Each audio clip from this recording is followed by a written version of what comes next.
Bienvenido a un investigador que se ha metido en varios temas bien espinosos y vemos que en este punto lo ha hecho con soltura, por eso charlamos con él un rato más temprano al recibir uno de los materiales que realiza y le dijimos, bueno, esto te lo tenemos que preguntar al aire.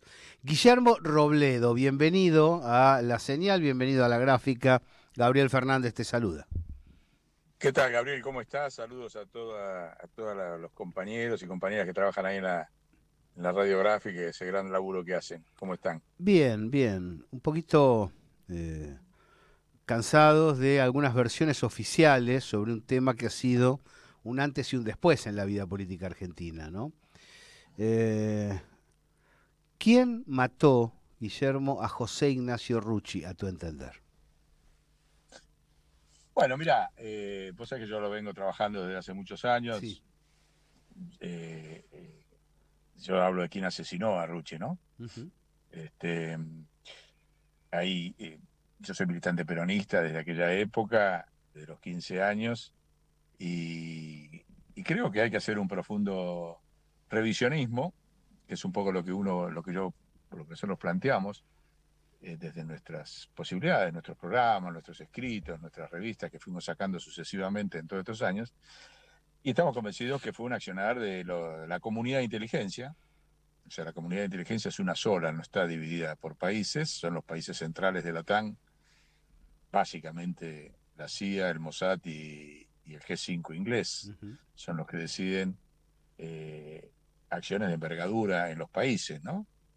Y nosotros estamos convencidos de que a la CIA lo mata, que a Rucci lo asesina esa comunidad de inteligencia, ¿no? Por una serie de datos que están en el expediente. De hecho, se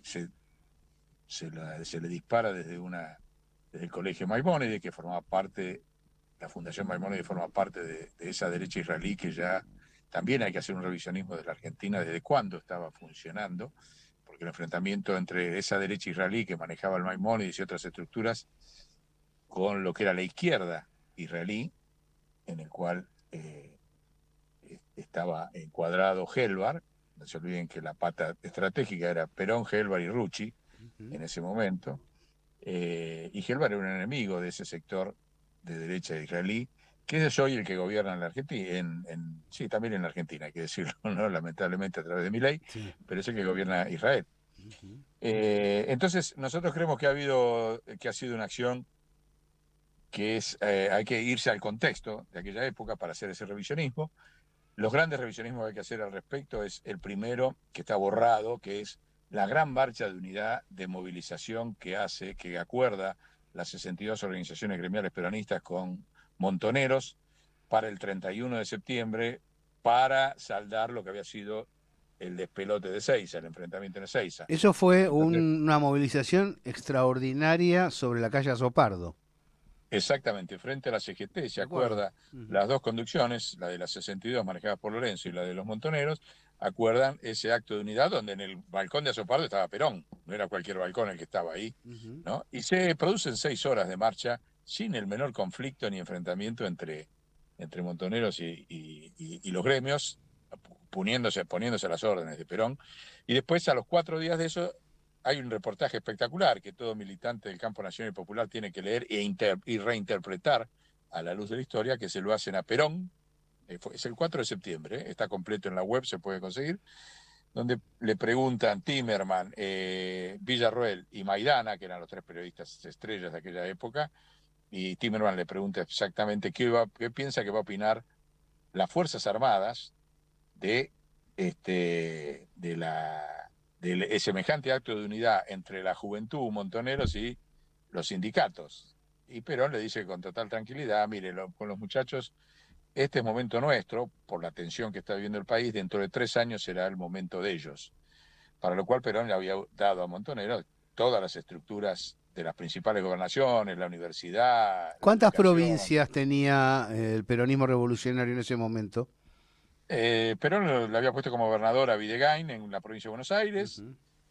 Obregón Cano en Córdoba, Martínez Vaca en Mendoza, Ujú. Zepernik en Santa Cruz, Ujú. y no me acuerdo cómo se llamaba Salta, el gobernador, Ragone. en Salta, Dragone en Ujú. Salta, de lo que yo recuerdo estructuralmente. El propio Menem en La Rioja no era directo, pero andaba con muy buenas relaciones con Montoneros en aquella época, Sí. ya que le había dado una estructura de crecimiento, de base de crecimiento político muy grande, y la universidad, Rodolfo Puigros, En la al mando de la universidad. universidad, ni Y más ni vos, menos. y vos sostenés que Montoneros tenía muy claro eso, y tenía muy claro que matar a Rucci hubiera sido un error significativo. Y no era coherente, o sea, no tiene ninguna racionalidad, es como un suicidio político. O sea, Y por qué razón ha quedado en la historia fijo en el debate político argentino que Montoneros mató a José Ignacio Rucci?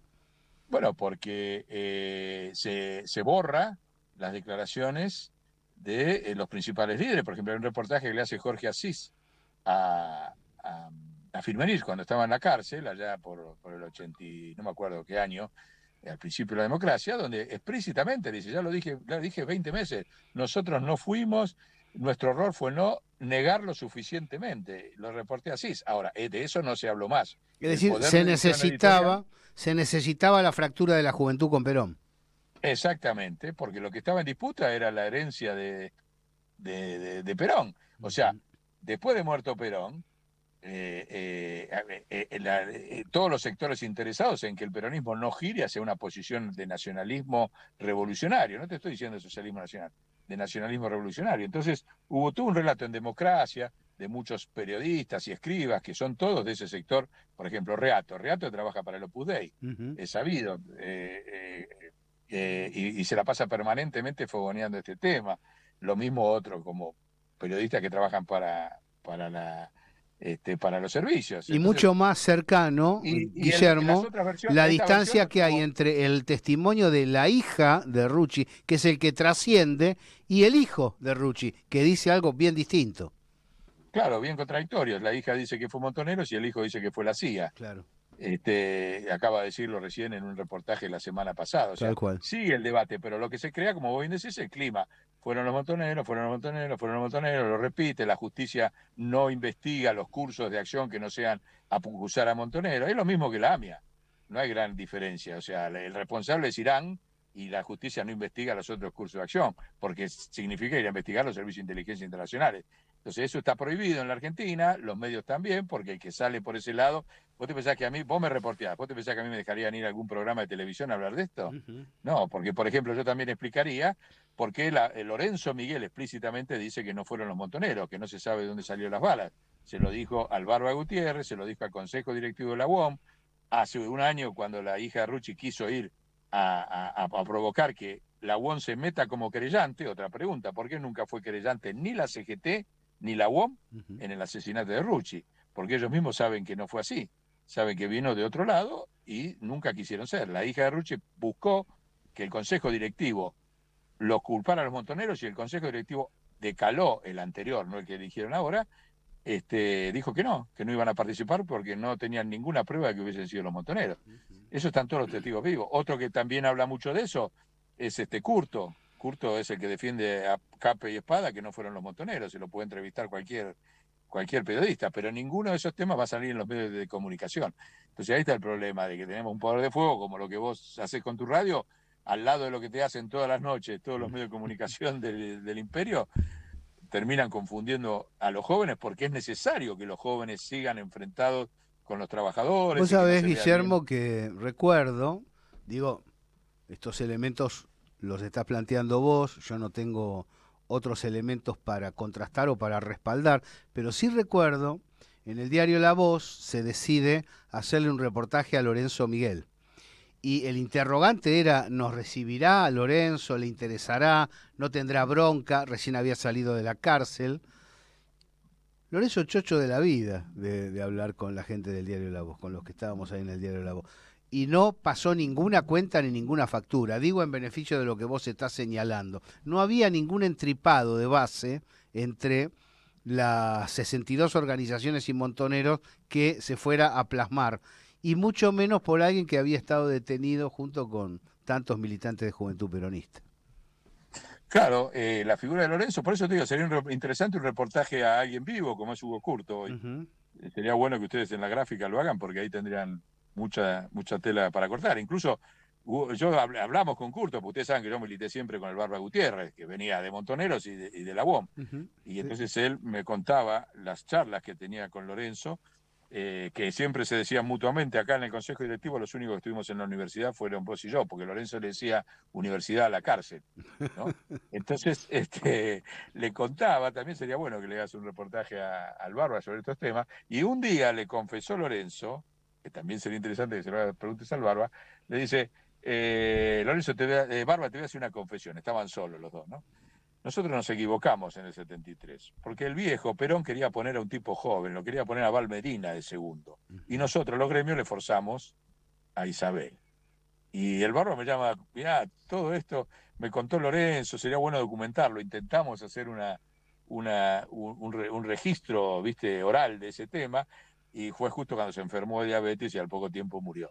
Pero bueno, volviendo al tema, me parece que lo interesante para esto es aprender a hacer un revisionismo sobre esto, que históricamente el revisionismo cambió totalmente las concepciones de la política en la Argentina. Recordemos José María Rosa, Jaureche, Scalabrini. Y bueno, los jóvenes, las nuevas generaciones tienen que reiterar eso, y aparte tienen vivos actores para que le digan otra historia que es distinta. Están cerca las generaciones, es cierto. ¿Entendés? O sea, hay que aprovechar antes de que den las urras. Ahora, Guillermo, ¿cuánto esfuerzo del poder para dividir al campo nacional popular, ¿no? Para fragmentarlo, fracturarlo y hacer que se confronte internamente? Y es que es central, o sea, desde entonces ya el peronismo en esa época, pensá, la Argentina de esa época era el primer país industrial de América Latina. Y estábamos 25 entre los países industriales en el mundo, cuando se produce el asesinato de Rucci y cuando Perón vuelve al país y lo pone a Helbar, ni más ni menos. Vos pensás que lo pone a Helbar sabiendo quién era Helbar, era un hombre de confianza de todos los países socialistas del mundo. ¿Por qué? Porque Perón quería, pensá que éramos 24 millones nada más de argentinos, y Perón quería que hubiera un mercado para el proyecto que había traído a la Argentina de 1.000 millones que eran los países socialistas. Entonces lo pone a Helbar a abrir todos los mercados, el cubano, el ruso, el chino, con Libia, etcétera. Entonces era un proyecto muy grande, por eso, y atrás arrastrabas a América Latina. Y no te olvides que ya estaba la Operación Cóndor en funcionamiento, cosa que también tienen que estudiar los chicos, o las nuevas generaciones, porque la Operación Cóndor empieza antes de que llegue Perón. Empieza con el asesinato de Allende, o sea, pensá que Perón le da refugio a todos los exiliados de Allende, al general Prats, que después lo matan acá. Entonces, no enmarcar esa operación, que para mí, ya te digo, yo cuando tengo que defender esta pregunta que vos, te agradezco mucho que nos hagas, es una operación dentro del Plan Cóndor. Me gustaría que delinees tu mirada de aquel entonces. Mencionaste a Isaac Rabin, mencionaste a Helbar, porque cuando se habla de los servicios de inteligencia, se habla de poderes económicos que los manejan y los orientan en una dirección o en otra. ¿Por qué razón ese segmento israelí, por qué razón ese espacio norteamericano y británico querían destruir al movimiento nacional peronista? ¿Por qué realizaron estas acciones? Bueno, porque pensá que ellos ya tenían en toda América Latina conquistado con dictaduras militares que les respondían. Cuando el viejo viene, por eso yo no coincido en que Perón viene como un león herbívoro, al contrario, se viene a meter en la cueva del lobo, donde estaba Brasil con dictaduras de Estados Unidos, Uruguay, Perú, acordate, Velasco Alvarado, todo. O sea, era el único régimen democrático, y encima viene acá a la Argentina rodeado de todo eso a decir: yo vengo a plantear la liberación y aliar a la Argentina al movimiento no alineados en el tercer mundo. Entonces era el único enemigo que le faltaba al imperio, que se le escapaba al imperio dentro de América Latina. Todo lo demás lo tenían bajo control. Habían hecho el golpe en Chile, en Uruguay, en Bolivia, todo tenían bajo control. Entonces necesitaban enfrentar y dividir. ¿Qué mejor golpe que ese golpe a Rucci? Que a su vez fortalecía, porque Rucci fue letal, fue tremendo para el campo nacional. Claro, fíjate pero que sigue siendo hoy, fíjate vos, la importancia del tema. O sea, no es un tema que es para decir, bueno, estamos haciendo una investigación histórica como historiadores. No, tiene vigencia hoy, porque hoy lo siguen fijando. Fíjate el otro día, la vicepresidenta usando a la hija de Rucci, ¿para qué? Para dividir y para plantear un peronismo que Claro, después de Milei no claro. gire hacia un peronismo nacionalista otra Por vez. eso Entonces, estamos haciendo esta no es un nota. Claro. debate, viste, que es histórico o de historiadores. Eso es un debate de actualidad porque el enemigo sigue usando la división, esa y otras divisiones, ¿no? Ujú. Entonces, es muy importante darle otra dimensión a la discusión y traerla hoy. Traerla al hoy porque hoy vuelven a insistir con ese tema. Y insistir con ese tema es no entender, les permite borrar las categorías económicas con que se pensaba en aquella época. En Ujú. aquella época se pensaba con esa dimensión que ponía Perón, que le decía socialismo nacional, socialismo que escandinavo, ¿te acordás, no? Sí, Que claro. él decía que el mundo iba a una socialización, cosa que efectivamente pasó, y que en cada país iba tomando las formas culturales que correspondían. Él decía, en la Argentina es el socialismo, un socialismo nacional. En los países árabes eran los países socialistas, el partido Baath árabe socialista. Bueno, todo eso era la cosmovisión. Entonces, los jóvenes tienen que volver a leer aquel Perón que pronosticaba con categorías de todo tipo, la Te que le servía del tengo, marxismo, está claro, bienvenida, la estoy que de le servía acuerdo, de con otra esa postura. mirada.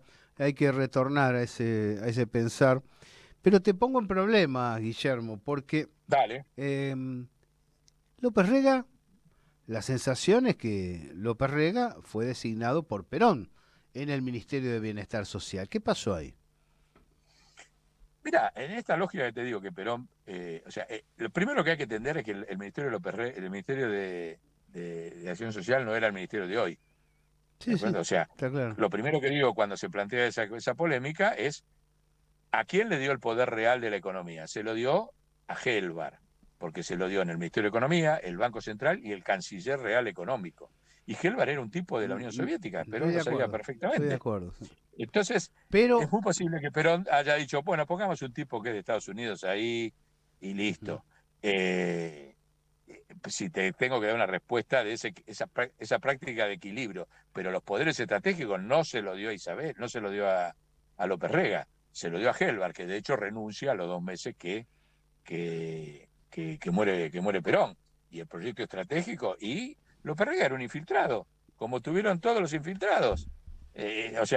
Hubo infiltrados, siempre hay infiltrados en los ahí movimientos de no es liberación. fácil imaginar a Perón comiéndose un infiltrado con cargo de ministro y admitiéndolo como ministeriable, ¿no? Mira, era un ministerio, ya te digo, que no tenía el poder de hoy. Uno porque ahora ve el ministerio con ese poder y te digo, suponete que le dijo, bueno, le doy un cargo a la CIA. Se lo dio, se lo dio. Ahora, el poder real estratégico del proyecto se lo dio a la Unión Soviética, Ujú. se lo dio a Helvar y a los montoneros en todos esos lugares. ¿Qué otro poder tenía más que el paramilitar que armó después en el marco del Plan Cóndor López Rega? No tenía ningún poder real. El poder real se lo había dado a los montoneros y a Helvar. Y es posible que el viejo... Hay un artículo que en algún momento escribió Berbisky que dijo, bueno, si lo saco, me ponen a otro, lo dejo a este que más o menos lo manejo. Lo Ujú. dijo Berbisky de la relación entre Sí. Perón y López Rega, ¿no? Ahora, que después haya derivado en lo que derivó en un tipo instrumento de la Operación Cóndor, Ujú. bueno, no es casual que las 3A empezaron a funcionar al día siguiente que murió Perón, públicamente, y es para recordar que está borrado, las primeras acciones militares de las 3A después de que muere Perón no se llamaba Alianza Anticomunista Argentina, se llamaba Alianza Antiperonista. Los volantes que matan a Troxler, que matan a los compañeros, al viejo Chávez en La Plata, Ujú. a Pierini, a los compañeros en Quilmes de la UES, estaban firmados como Alianza Antiperonista Argentina. Después se dan cuenta que no pueden ir por ese lado y pasan anticomunistas. Entonces, pero eso era todo en el marco de la Operación Cóndor. O entendemos que se nos infiltraron. ¿Y Calabró? ¿Por qué no hablamos de Calabró Ujú. en lugar de López Rega? Que Calabró pidió el golpe abiertamente y estaba infiltrado en la Bueno, UOM. ahí habría que mencionar Ezeiza, ¿no? Creo que Y bueno, pero entonces Ezeiza, influyó mucho esa movida muy preparada. claro, pero Calabró fue el tipo que abiertamente pidió el golpe de Estado Ujú. y se enfrenta con Lorenzo Miguel que dice que hay que adelantar las elecciones. Isabel y Lorenzo pedían adelantar las elecciones. Y Calabró, que no era ni más ni menos que el secretario general de la tercera sección electoral, de la tercera regional de la UOM, como era Vicente López, y era el vicegobernador, y era gobernador, y pedía el golpe de Estado. Desplazó a Videgain, claro. Claro. Entonces, y tenés el Navarrazo, o sea, tenés todo un montón de en los cuales, para volver a revisar, claro, ¿no? el problema es que son situaciones en las cuales se objeta desde determinadas zonas del movimiento nacional el accionar de Perón, que de algún modo fue superado por los acontecimientos y tuvo que designar relevos que estaban colisionando con una acción genuinamente revolucionaria. Claro, se objeta a Perón, pero no se denuncia a los infiltrados en el movimiento peronista, como eran Calabró, como eran López Rega. De eso, los que acusan a Perón se olvidan o no se animan a hacer esas denuncias, o pensamos que la CIA no se infiltró en el movimiento peronista. Piensan que es puro. Entonces, vos sostenés... Estaban infiltrados en todos los movimientos.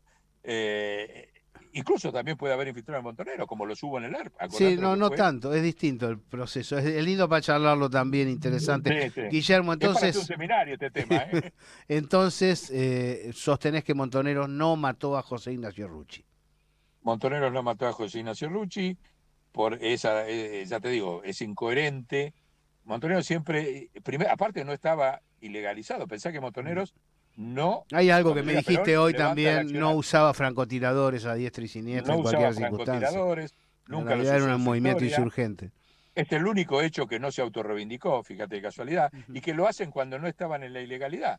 Dante Gullo fue otro de los que más defendió que había sido la CIA, el doctor Negri, que era diputado provincial y que fue el padre político de Kirchner, también lo denunció en el Consejo en el Congreso de la Provincia de Buenos Aires que había sido la CIA.